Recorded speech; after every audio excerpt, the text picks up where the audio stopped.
Crisis PB presenta. Estos grupos armados toman en la ciudad de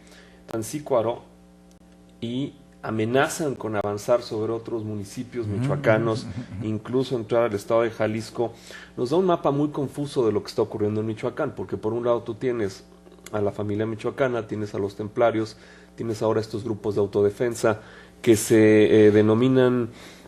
la fuerza que va a salvar a Michoacán de las contiendas intestinas que había entre los grupos de narcotraficantes. Por otro lado, claramente tienes un gobierno estatal que está rebasado por este tipo de situaciones y gobiernos municipales que, como en el caso de Michoacán y en otros estados de la República, no tienen ni la capacidad, ni las policías, ni la información para saber qué está ocurriendo en sus propios municipios y poder comenzar a resolver un problema que, como se ha venido hablando hace mucho tiempo en Michoacán, pues no es un problema que tiene un año, no es un problema que tiene 2 años, es un problema que probablemente tenga más de 20 años. Se comenta que puede haber más de 40,000 personas armadas que integran diferentes grupos, puede ser el crimen organizado, pueden ser grupos de autodefensa, pueden ser grupos de otra naturaleza,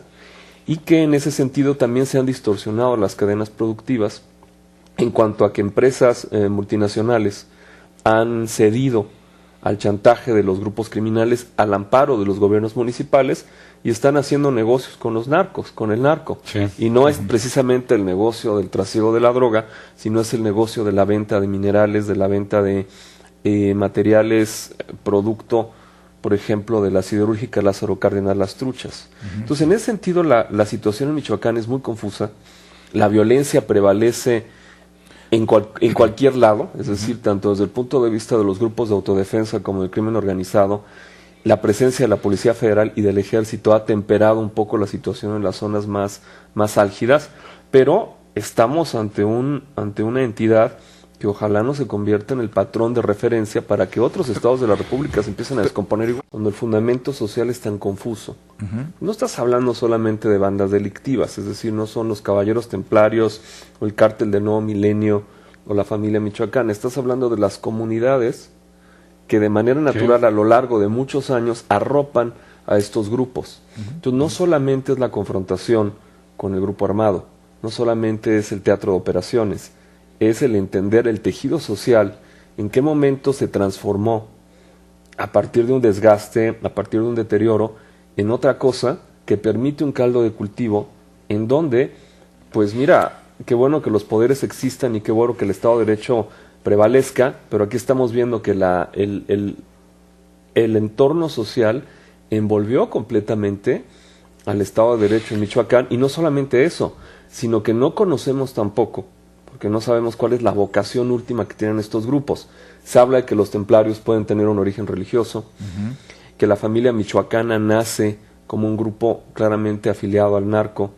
y hay una confrontación de territorio, y claro que por la droga, pero el fenómeno social es mucho más profundo, y de ahí que establecer acciones duras pueden prender todavía más la violencia, de entender cuáles son las variables sociales que se tienen que mover para ir recomponiendo una situación que regrese